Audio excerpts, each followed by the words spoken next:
Todos nos lembramos, em abril passado, quando o presidente Russell M. Nelson apresentou um conceito de ministrar como Salvador, e ele citou que era uma maneira de guardar os grandes mandamentos de amar a Deus e amar uns aos outros. Nós, como líderes da igreja, damos os parabéns a vocês pela resposta que deram quanto a esse assunto. Agradecemos a vocês por seguirem o nosso amado profeta. E sugerimos a vocês que não esperem por mais instruções. Pulem na piscina e nadem em direção àqueles que precisam de ajuda. Não fiquem imobilizados pensando se precisam nadar de costas ou cachorrinho, seguindo os princípios que forem ensinados, alinhando-se às chaves do sacerdócio e seguindo o Espírito, não falharemos. Obrigado, irmã Cordon, por sua maravilhosa mensagem. Nessa manhã, quero falar um pouco mais sobre um aspecto do programa Ministrar que não envolve um relatório, a não ser para o céu. Quero compartilhar apenas um exemplo disso. Grant Morrell Bowen era um marido trabalhador e devotado que, assim como muitos que viviam da terra, teve um declínio econômico quando a colheita de batatas de sua região foi fraca. Ele e sua esposa Norma conseguiram outro emprego, acabaram se mudando para outra cidade e recomeçaram sua ascensão para uma estabilidade econômica. No entanto, em um terrível e infeliz incidente, o irmão Bowen ficou profundamente magoado quando, em uma entrevista para obter a recomendação para o templo, o bispo se mostrou um pouco cético quanto à declaração de Morrell de que ele era dizimista integral. Não sei qual deles estava certo naquele dia, mas eu sei que enquanto o irmão Bowen saiu a Sister Bowen saiu daquela sala com a sua recomendação renovada, o irmão Bowen saiu com uma raiva que o afastou da igreja por 15 anos. A despeito de quem estava certo em relação ao dízimo, tanto Morrell quanto o bispo se esqueceram da admoestação do Salvador, de que devemos conciliar-nos depressa com o nosso adversário, e do conselho de Paulo, de não deixarmos que se ponha o sol sobre a nossa ira. Mas o fato é que eles não se conciliaram e o sol realmente se pôs sobre a ira do irmão Bowen por dias, e depois semanas, e depois anos, provando a questão levantada por um dos mais sábios pensadores romanos, que disse: a ira, quando não controlada, é frequentemente mais destrutiva do que a injúria que a provocou. Mas o milagre da reconciliação está sempre à nossa disposição, e devido a seu amor por sua família e pela igreja que ele sabia ser verdadeira, Morrell Bowen voltou à atividade na igreja. Vou contar rapidamente como isso aconteceu. Brad, filho do irmão Bowen, é nosso amigo e um devotado 70 diária que serve no sul de Idaho. Brad tinha 11 anos na época daquele incidente, e por 15 anos viu a devoção religiosa de seu pai diminuir, sendo ele uma testemunha da terrível colheita que resultou da ira e do desentendimento que foram semeados. Algo precisava ser feito. Então, em 1977, com a aproximação do Dia de Ação de Graças, Brad, um rapaz de 26 anos de idade que estudava na Universidade Brigham Young, sua esposa Valerie e seu filho bebê Mick entraram em seu modesto carro e, apesar do clima ruim, viajaram até Billings, no estado de Montana. Nem mesmo uma colisão contra um monte de neve perto de Yellowstone foi capaz de deter esse trio de sua ministração ao irmão Bowen. Ao chegarem, Brad e sua irmã Pam pediram para falar com o pai em particular. Você tem sido um ótimo pai. Brad começou a falar, um pouco emocionado. E sempre soubemos o quanto você nos ama. Mas algo está errado. E por muito tempo. Por você ter se sentido ofendido no passado, nossa família tem sofrido durante anos. Estamos despedaçados. E você é a única pessoa que pode corrigir isso. Por favor, depois de todo esse tempo, será que você consegue deixar de lado aquele infeliz incidente com o bispo e voltar a liderar esta família no Evangelho, como você já fez no passado? Seguiu-se um silêncio sepulcral. Então, o irmão Bowen olhou para os seus filhos, que eram ossos de seus ossos e carne de sua carne, e disse baixinho, sim, consigo. Emocionados, porém surpresos com a resposta inesperada, Brad Bowen e sua família observaram Murray Bowen procurar o bispo atual e, em espírito de reconciliação, acertar sua vida. Em uma reação perfeita àquela visita corajosa, mas completamente inesperada, o bispo, que havia feito vários convites para que o irmão Bowen retornasse, deu-lhe um caloroso e demorado abraço.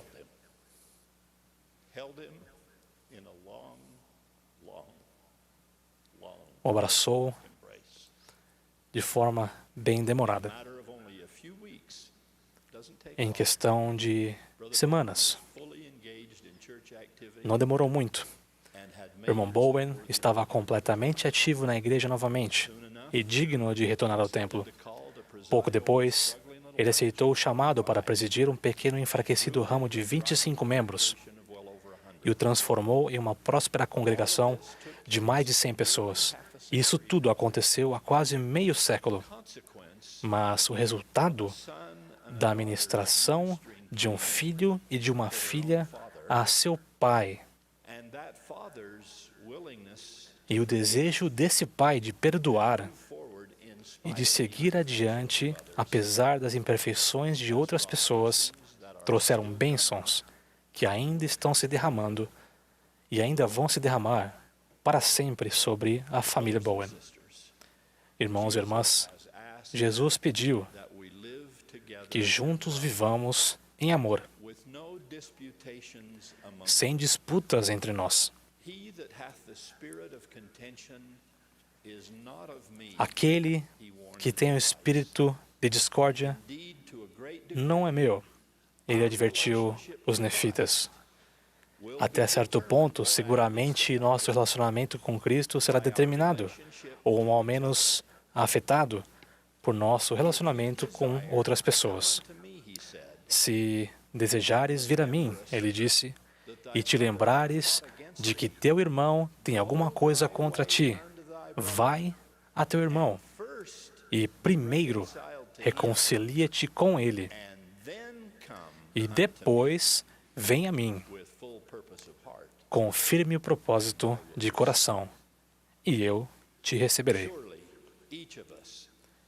Certamente cada um de nós poderia mencionar uma gigantesca lista de cicatrizes, tristezas e memórias dolorosas que neste exato momento ainda corroem a paz no coração, na família ou na vizinhança de alguém. Tenhamos nós sido a causa desse sofrimento ou o alvo dele. Essas feridas precisam ser curadas para que a vida seja tão recompensadora quanto Deus deseja que ela seja, semelhante à comida que seus netos cuidadosamente verificam para vocês em sua geladeira. A data de validade desses ressentimentos antigos já passou há muito tempo. Não abram um precioso espaço em sua alma para esses ressentimentos.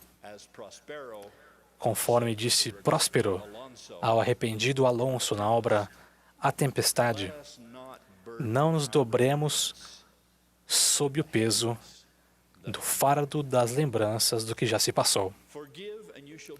Perdoai e sereis perdoados, Cristo ensinou no Sermão da Montanha. E em nossos dias, ele disse, eu, Senhor, perdoarei a quem desejo perdoar, mas de vós é exigido que perdoeis a todos os homens. No entanto, é importante que qualquer um que esteja vivendo em verdadeira agonia entenda o que ele não disse. Ele não disse. Não vos é permitido sofrer uma dor real ou uma tristeza verdadeira devido às experiências arrasadoras que sofrestes às mãos de outras pessoas. Ele também não disse.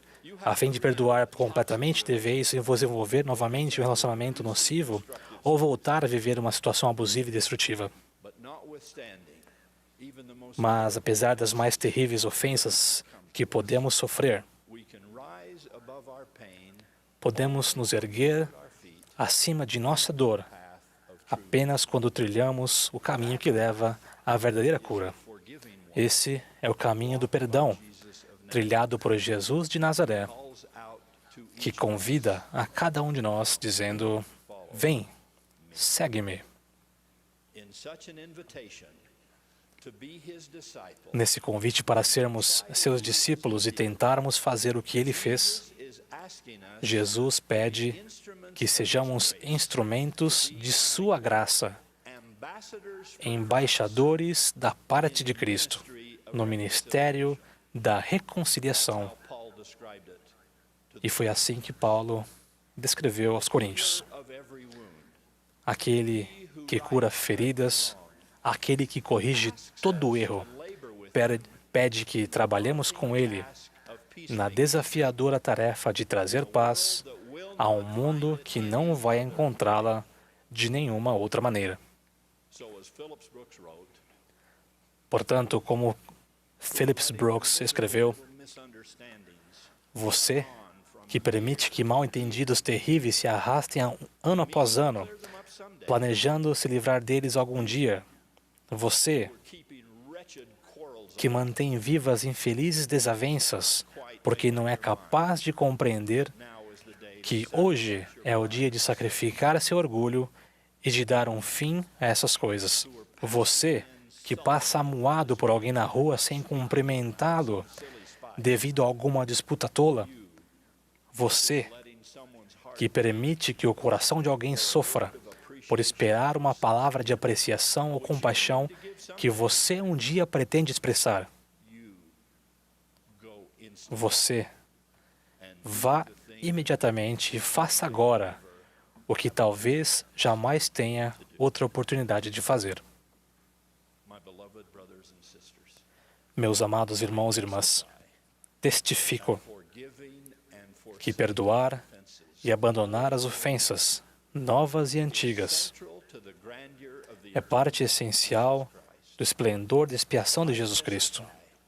Testifico que, no final das contas, essa reparação espiritual pode vir apenas por meio de nosso Redentor divino. Ele que corre para nos socorrer com cura debaixo das suas asas. Somos gratos a Ele e a nosso Pai Celestial que o enviou, porque a renovação e o renascimento, um futuro livre de pesares e de erros do passado, não são apenas possíveis, mas já foram comprados e pagos com um preço excruciante, cujo símbolo é o sangue derramado pelo Cordeiro. Com a autoridade apostólica a mim concedida pelo Salvador do mundo, testifico da tranquilidade da alma que a reconciliação com Deus e com as outras pessoas trará se formos mansos e corajosos o suficiente para buscá-la. Cessai de contender uns com os outros. O Salvador exortou. Então, se vocês estão cientes de alguma injúria, reparem-na. Cuidem uns dos outros com amor. Meus queridos amigos, em nosso ministério conjunto de reconciliação, peço-lhes que sejam pacificadores, que busquem a paz, que amem a paz, que estimem a paz, que criem a paz. Faço esse apelo em nome do Príncipe da Paz, que sabe tudo sobre ser ferido na casa dos seus amigos, mas que ainda assim encontrou forças para perdoar, esquecer e curar